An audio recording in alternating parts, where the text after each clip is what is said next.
Good afternoon. Welcome to the Visual Workplace Visual Management Series webinar. My name is Rhonda Colvera. I will be presenting with you today. I also have Mark Thompson with me. He's running things on the back end. Hello, everyone.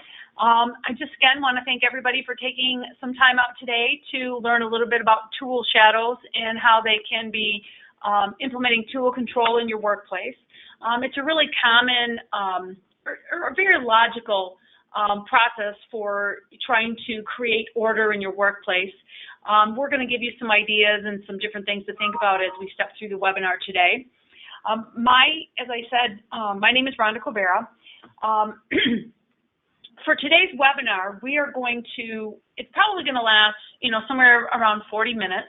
And then we're going to have some questions, and I'm going to let Mark tell you how we're going to navigate that. Well, so depending on how you joined, you'll see either a menu that pops out from the right or from the top. Either way, you're going to want to expand that menu out, and you will see two sections. I'll be monitoring both. One is the chat section. The other one is the question section. Feel free to ask in either spot. I will be more than happy to respond to you real quick, saying that we'll address it at the end of the session, and then at the end of the session, we will cover it. Okay, thank you. Yep. So again, just to give you some of the logistics, today's webinar will be available for all of those who attended. So if you find some information that is helpful and there's some things that you might like to share with others on your team, next week, probably Monday, we will email everyone that attended a link to a landing page. And on that landing page will be a link to view the webinar with the audio, and then you'll also have the opportunity to download the PowerPoint presentation. So if there's some images or things that, information that you'd like to incorporate into your training or information, or again, sharing with others, please feel free to do so. We'll also give you some helpful checklists that you might be able to use in your facility as well. So for those of you who might be attending our webinars for the first time, my name is Rhonda Colvera. My background is industrial engineering coming out of the automotive industry. I've been with Visual Workplace now for just about 20 years, and we've had the opportunity and the blessing to work with a lot of different manufacturing companies and helping provide some coaching and some ideas for how they can create a more orderly workplace and utilize some of our continuous improvement products. So today we're going to be talking specifically about tool control. But some of the other things that Visual Workplace offers, if you're not familiar, we have a mobile and health sign shop that allows companies to create their own visuals in-house. They're able to do that at a fraction of the cost as compared to buying them from an outside source, and it really gives you a quick turnaround time on visuals if you're using Kaizen events or just trying to create visual management type of information within your facility. It's a very useful tool. We also have, for those who don't have maybe the resources or the need to do some of their own signs, we can do those for you. We do a lot of custom signs and banners for customers, all sorts of product or visual aids and visual control products. And then we've got some do-it-yourself products that can help you organize and create some order within your facility. So we'll talk a little bit about some of those today. So as we step through the webinar today, really what we want to try to enlighten you with is showing how that you can integrate tool shadows into your workplace. And for many of you who might be working utilizing a 5S methodology for workplace organization, this is really going to hit home for you. But really, what you may find with your 5S program is in creating order and discipline is it really helps us to develop standards. And by using tool control and tool shadows in your workplace, it creates a conversation amongst different people so that they have to agree on the way that we want to work. Thus, that becomes the standard. There's many, many standards that we utilize in our workplaces currently, but deciding on where things should go, how many should be there, is developing a standard. And so it's really just trying to educate your team that these are standards. We're just not trying to be picky, but we really want to agree on how we're going to work. So today we're going to talk about some of the benefits of tool control, and I know it seems very obvious, but I just want to give you some things to think about and some ideas that you might be able to take back to your team. And then we're going to look at some best practice examples, and then we're going to wrap it up with some tools that you can use to actually implement tool control in your facility. So we're going to start to talk about what some of you might be familiar with, and again, that's that chaos. You know, where things are unorganized, it's hard to tell where, you know, what's actually happening in some of these work cells, where things belong, and there's no repeatability usually. And so, you know, it's more of a chaotic situation. And what we really want to try and get to is an orderly situation where things are where they belong. We don't have any wasted motion, searching for items, and we don't have, you know, these tool controls can help us to increase our quality. So there's going to be a lot of benefits that come from creating that order in your facilities, and we'll go through those. So again, we're going to just talk briefly about some of the benefits of tool control. And so when we start out, you know, the tool control and tool shadows in your workplace, they provide a visual documentation of the process. You probably have work instructions or standard operating procedures that you use, but that doesn't always tell us where things belong and where they should be returned once we're done using them. So again, it complements the current work instructions and provides some visual documentation for that process. It also helps to reduce variability, because if you're running multiple shifts or you've got multiple workstations for a particular process, we're always wanting to reduce variability for quality control reasons. So by having a standard set of tools and making sure everybody's using the same set of tools will help us to reduce that process variability. As I mentioned just a moment ago, you know, tool control does help to eliminate the time spent searching, which, again, we're all motivated to have much leaner processes where we're looking for opportunities to reduce waste, and this can be very beneficial. Another valuable component of tool control is asset management. And for some of those, we may not necessarily be worried about, you know, where the brooms are, where some of those tools are that don't have a lot of value. But if you're looking at gauges specifically, tool control can really help us manage those assets, because we know how many we're supposed to have, we know when something's not there, and we know where they're supposed to be returned to. So from a cost perspective, managing those assets utilizing tool control can be very beneficial. And again, with that asset management, you know, ultimately what we hope to achieve is a reduction in the cost to replace missing tools. And, you know, and I'll show you some examples of a customer who just, they're cleaning tools, and for some that can be, you know, a real sore spot, and you know, they found some cost savings by standardizing their tools, and we'll show you that a little bit later. Another really important factor that I feel very strongly with regards to tool control is how it impacts operator training or new employee onboarding. When a new employee comes into your facility and they see the discipline that you have set up for the tools needed for a particular process, it really sets the stage and helps to instill that discipline in a new employee. But it also makes the time, hopefully, that employee becomes proficient with that process much shorter, because, again, we have a standard set of tools and we have visual documentation of the process, which, again, will help them in their learning. Another tremendous advantage, and we're all focused on safety, and there is definitely some value in reducing injuries and strain by placing tools in a ergonomic way so that it doesn't create strain on an operator. And, you know, as I was talking earlier, you know, tool control forces us to agree on the way that we want to work. So again, you know, you may have some insight from your safety team and where and how things should be placed so that they can be set up in a very ergonomic way. But there's definitely a positive impact on reducing safety injuries using tool control.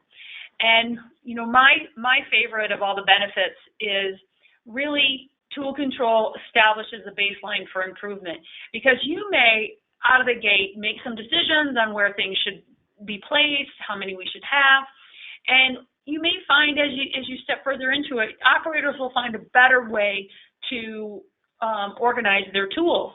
But by setting an initial standard, it creates that baseline. And so it helps to foster that culture of continuous improvement, and it really helps to bring more people into the fold that are looking for ways for improvement. Because, you know, many of us have continuous improvement teams, but our hope is that those aren't the only team members that are focused on continuous improvement. We want everyone in the facility focused on continuous improvement and safety. So there's, as I mentioned, there's a lot of benefits. It seems tool controls is very logical. Well, of course we should, you know, mark a place where something belongs, but there's a lot of intrinsic value, as you'll see here, for utilizing tool control in your facilities. And some of them go unnoticed, but they do exist, and they can be very valuable.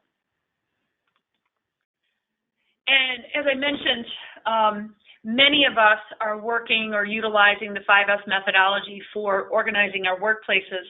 And so tool control certainly is a tremendous value to the set in order sequence of 5S, and it can be done very simply. And we're going to show you some tools that operators can do right on the spot, you know, in Kaizen events, or, you know, as part of daily activities or daily continuous improvement opportunities. So again, this tool control really does have some value in helping you to move through that 5S process.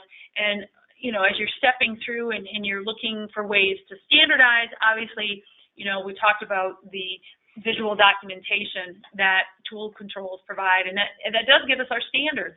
And then I think it also helps to provide that culture where we can sustain these activities. And, you know, we make sure that we're using that as a baseline, and then we continually improve. The challenge, I think, that where I think some people may get off target is they look directly at their production processes, and there absolutely is value for using tool control in production processes. But I want to challenge you to look for other opportunities in your facility beyond your production areas to utilize tool control to reap some of the benefits that we were talking about earlier. And as we look at that, you know, the challenge is, you know, looking in your break rooms, looking in your maintenance areas, drawers and cabinets, mail rooms, quality control areas, receiving areas. There are so many different areas that we can utilize tool control to help increase efficiency and reap the benefits of that we talked about.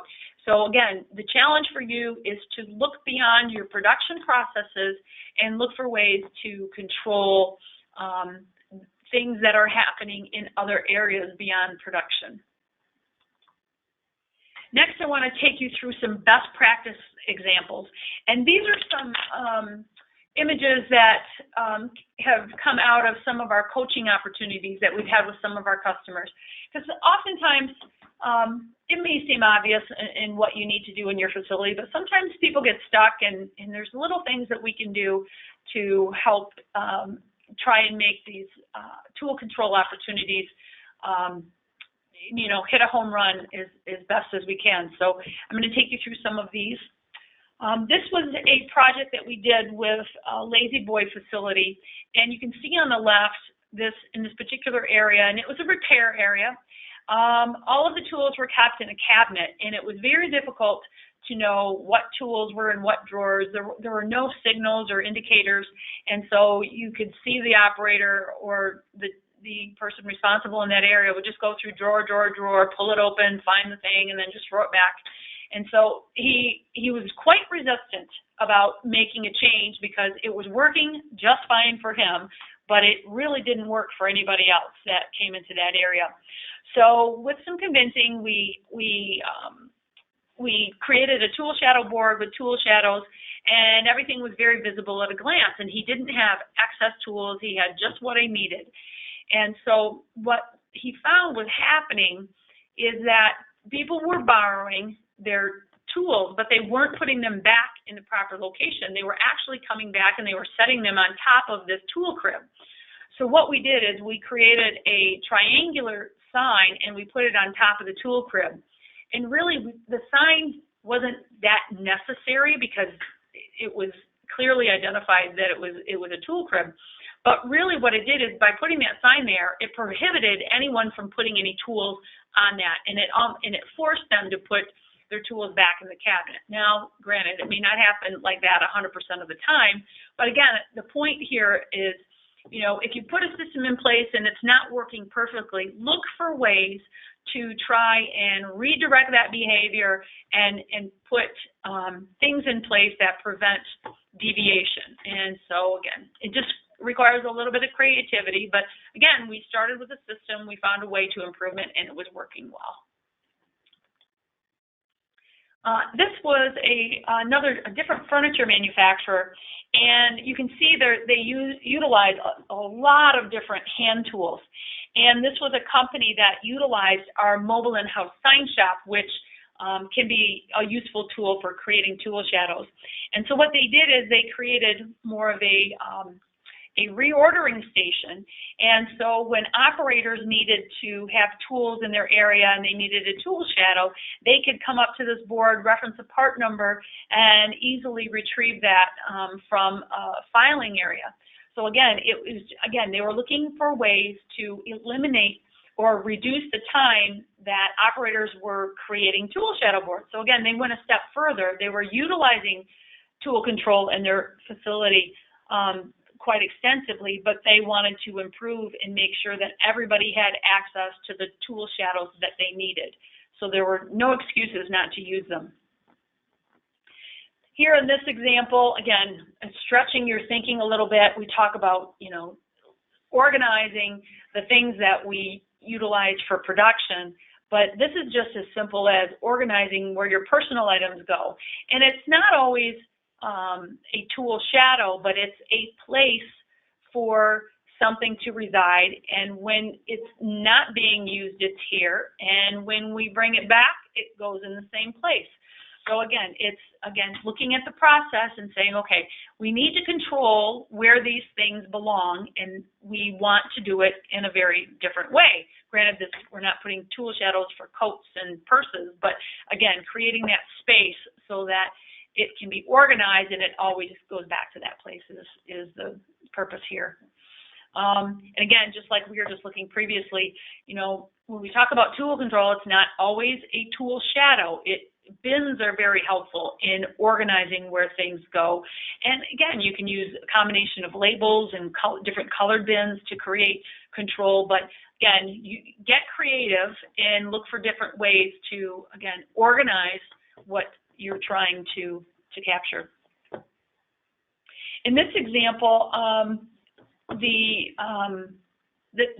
production area had some standard tools that were used in multiple areas, but what was happening is the tool shadows were there, they were working fairly well, but sometimes the tools would end up in a different workstation. So what they did is they used our 1-inch floor mark and they wrapped each tool with a color, so then that signified where that tool belonged. And so again, it's just something so simple as putting a colored piece of tape on a tool and again, trying to make that process better and creating that recoil so that things get back to where they belong. In this example, we're not necessarily using tools, but we're trying to create control for documents. And if you look at the desktops and tabletops here, what they did is they used plexiglass and they put on the backside words and lines and descriptors, locators for where things were supposed to go on that desktop. And that helped to maintain the integrity, and they did this with, I think this was done with our mobile in-house sign shop as well. So again, the sign shop isn't necessarily making signs, but it's also creating visual displays and visual controls. But again, it's just trying to identify where things belong in a particular work style and putting information at the point of use so that there's no searching for the information that they're needing.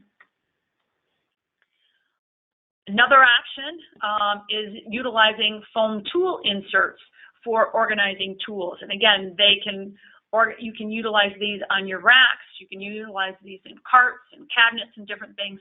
But this is a very effective way, and it comes in different colors. So you can implement some color coding with this as well. So it just gives you an opportunity, again, with some of these examples, to stretch your mind a little bit, go back into the areas in your facility, beyond your production areas, and look for ways to control where things belong. Now we're going to step through some products that you might find useful for creating tool control. First one that we're going to talk about is our shadow mark. And this is a do-it-yourself product that can be very handy because you can give this material to an operator and they can be empowered to create their own tool shadows. And simply what you're doing here is you're placing a tool on the back side of the shadow mark, tracing it out, simply cut it and peel the backer off, and you've created a decal in essence. And again, it comes in multiple colors, and you can utilize this to create very efficient tool shadow boards. What I like about this, and I've seen so many in so many facilities, a lot of times folks are forced to use paint pens and Sharpie markers to create their tool shadow directly on the pegboard, and it looks probably a little shabby. This product gives you some color coding opportunities. It can be changed because if you need to make a change, you can simply peel off the decal. And again, it looks very professional, very credible, and that gives credibility to your systems. Here's some examples of how you can use the shadow mark. Again, it's not always for tools, but you can see here we utilize it, on a Kanban board, and again in the desk area. Now, if your desk is that clean all the time, good for you. I can tell you right now that mine is definitely not. I try to get it that way by the end of the day, but it doesn't always make it. So, but definitely opportunities and things that you can share with others to give them ideas. Now, if you are looking for some pre-cut tool shadows, we do have some of those available. And these are probably more cleaning tools. But again, if you'd like us to do the work for you, we can. So on our website, and in our catalog, you can look at some of the different tool shadows that we have available. Tape guns, brooms, dustpans, squeegees, those types of things. Those are all available, and if you would like us to put those together for you, it's not a problem. And you can see here how it's a simple peel and stick application. And again, if you need to change, they come off, unlike tracing this with a paint pen or a Sharpie marker. At that point, you're buying a new board as well. I've talked a little bit about our mobile in-house sign shop, and I'm going to just briefly show you a little bit more detail on that. So what you see here is the actual image of our sign shop. It comes with a cart, a laptop if you'd like, that is an option, and then with software and vinyl cutter. And creating these images in the software and cutting them out on the plotter is how we make different signs. And for a lot of our customers, they utilize this equipment to make signs. As you can see here, the high-load charging station went from, a hand-drawn, laminated image into a very professional-looking sign that costs just a fraction of what it would be to send it out to have it made. But again, you can also do tool shadows, and you can do that by importing a bitmap image. So if you wanted this tape gun, for example, if you wanted to create a tool shadow and you were utilizing our sign shop, you would trace that onto a piece of paper with a Sharpie marker and scan that image into the software. clean up the nodes a little bit and smooth it out, and you simply send that file to the plotter, and it's going to cut out that shape for you. So again, we've really worked hard to give our customers many different options for creating tool shadows. Some of them, you know, you can rely on us, and we can do them for you, but if you're inspired and you have the resources, you can do some of them yourself. So again, this is just the same illustration where we've created an image and imported it into our software. We send the file to the plotter. It then cuts out the image, and we transfer it onto the pegboard, as you see here. Next, we're going to look at custom printed tool shadow boards, and we're doing a lot of these for customers, and a lot of them pertain to more 5S cleaning supplies. We are doing some tool shadow boards for production materials, as you see here, but it gives you an opportunity to have a very professional, full color, very sturdy tool shadow board that can either be put on a mobile frame or mounted to a wall in your facility. And by doing so, you can add your logos, you can add, you know, colored backgrounds, all different kinds of opportunities for creating custom printed tool shadow boards. And it's a simple process on your end. You're simply going to measure the space. You'll either give us some photographs of the tools that you want to use or some part numbers, and then we can create the artwork for you. We include the hardware, and if you want to add your logo or multiple colors, it's not a problem. All of our tool shadow boards are based on size. They're not based on the number of words that you have on there or the number of tools. We don't care. We just really focus on the size of what you're ordering and the material that you want to create your tool shadow board out of. And we do have some different options for different materials as well, again, depending on what your application is. Next, I want to talk about foam tool inserts. I showed you a picture of one earlier, and again, here's some other examples of the foam tool inserts.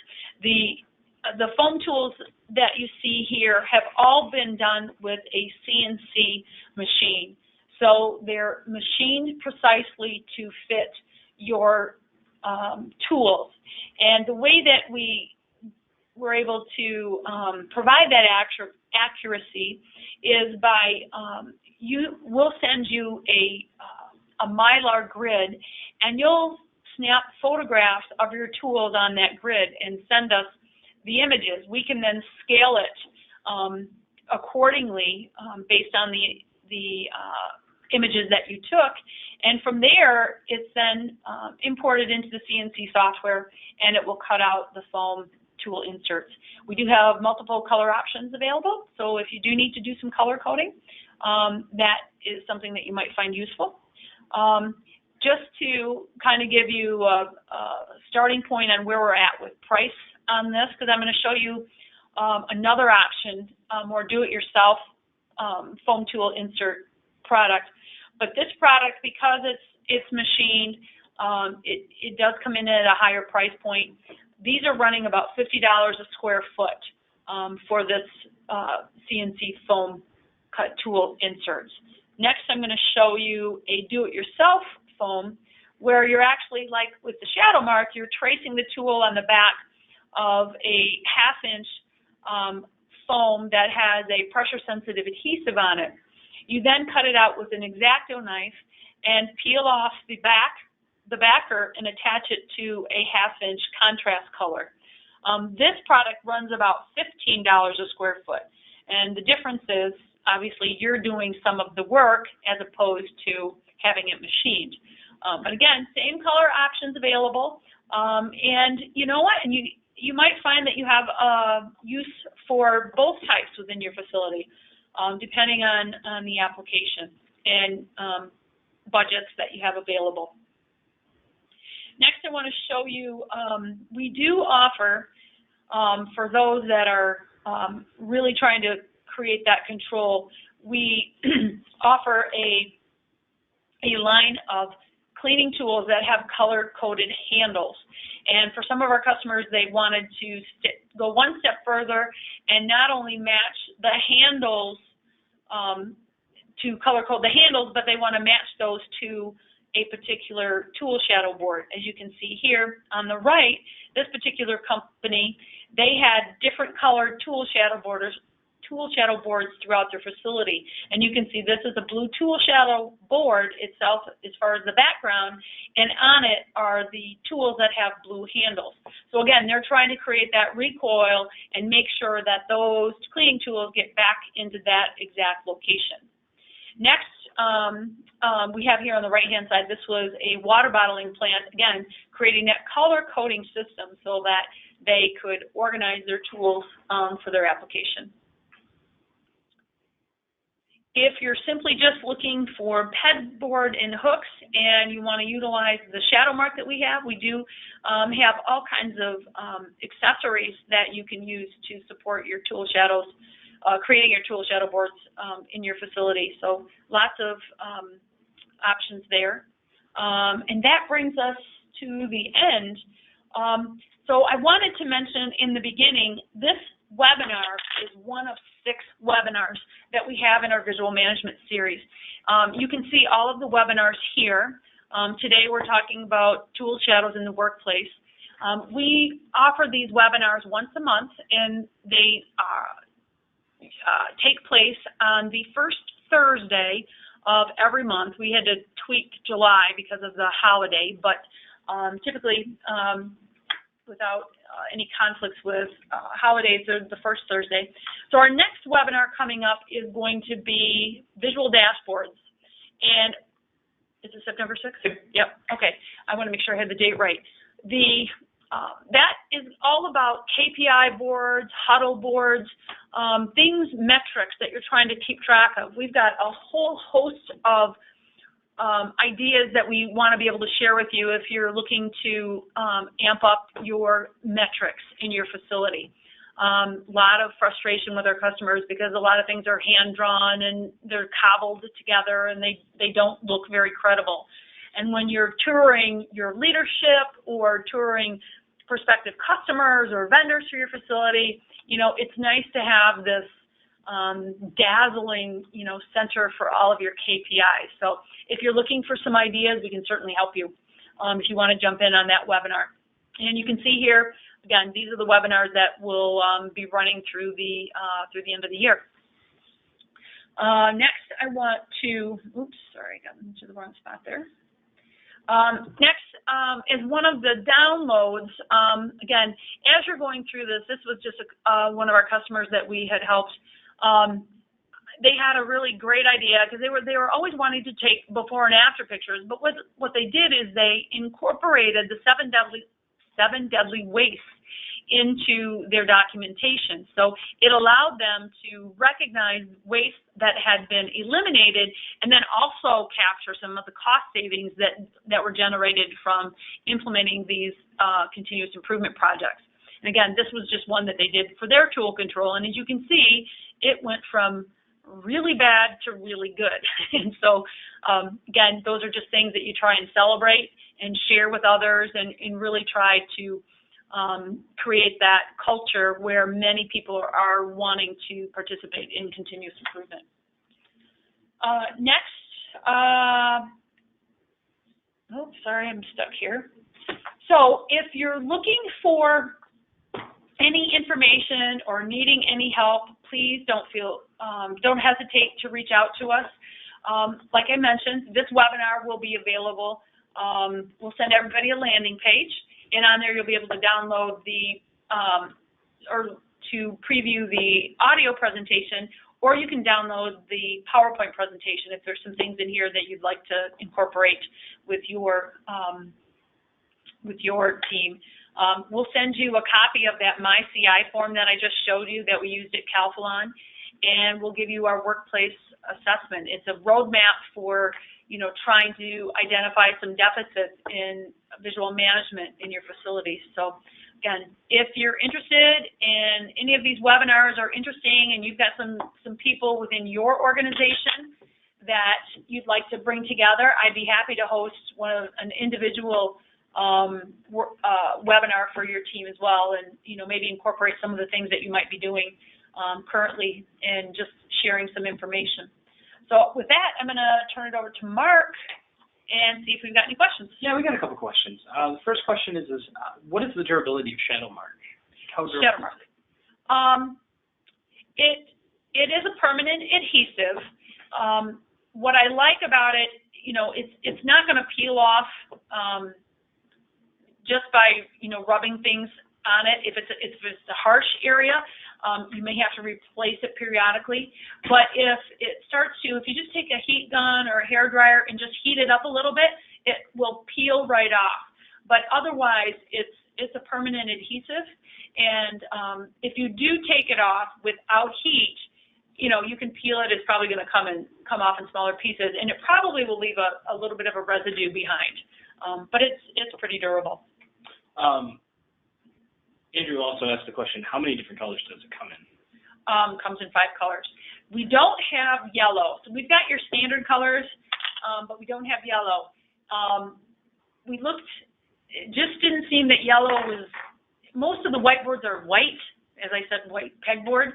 And so yellow on a white pegboard just doesn't contrast. It also got dirty too. Yeah, dirty. So we opted not to do a yellow product. But again, we do have white because there are a lot of, I've seen out there a lot of dark blue tool shadow, like steel pegboards. So again, we needed something to contrast those darker colors. Now, if you're like me and you're a Michigan fan, blue board, yellow, Shadow Mark, that would have been great. And you can see Mark here. We're in Michigan, and so there's always a battle between Michigan State and the University of Michigan. So. All right, any more questions? One last one. How do you make a tool shadow for odd-shaped items like goggles, face shields, just unique stuff? You got to find a flat surface somehow. Yeah. And what you might want to do, too, is take a photograph, and that you might be able to import into, or you probably would want to send that to us, actually. Mark is kind of the guru at conversions and making things out of nothing. But if you can take a photograph, like when I showed you the grid for doing the foam tool inserts, we could utilize that grid and that photography to help create the image, because I know sometimes it's hard to trace around them, and then it gets sloppy and it doesn't look any better than hand tracing it. So, but a photograph would probably work best with that. Yeah. Scott threw one right at us. What would you suggest for work areas with heavy tools that may not work with, your standard pegboard? Pegboard.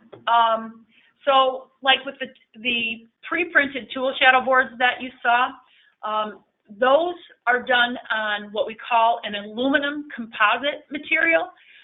We have it in 1/8 inch and 1/4 inch. So if you're looking for something a little bit durable, that might be a solution. We also have a polycarbonate where we can actually print on the back side of the polycarbonate. So then the front side, because the polycarbonate is impact resistant. It's pricier because of that. But again, if you're interested in some tool shadow boards, we'll certainly ask you lots of questions and try and find the best materials. Some of our customers just use a simple 1/8 inch PVC because it's very lightweight, and again, it's cost. There's different cost points. But yeah, we can find something that'll work for you. That was our last question. That's it. Okay. Well, I appreciate everybody's time. Hopefully you'll join us again in September. This is the only thing I don't like about these webinars. I'm already a month out, and we just got to August, and I'm talking about September already, and summer's over, which is sad. But again, if you have any questions, we'll follow up with everybody and make sure you've received the email and the downloads from the webinar. If you have any questions and need some coaching, you can reach out to us. We'd be more than happy to help. Product samples, if when you registered you requested product samples, we'll get those out to you beginning of next week as well. I do want to say one thing on a quick note, if anybody's still on. We've got a new floor tape, and I was going to mention that. Oh, yeah. If you're looking for, it's a high-performance tape for high-traffic areas. If you're you're struggling with your floor tapes and want to try something new, please reach out. We'll send you a sample. If it works great for you and you're delighted, then buy more. It's one of those try it before you buy it scenarios. We're having a lot of success with it. So again, I just throw that out there in case anybody's interested. So, all right, thank you so much and have a great week. Take care.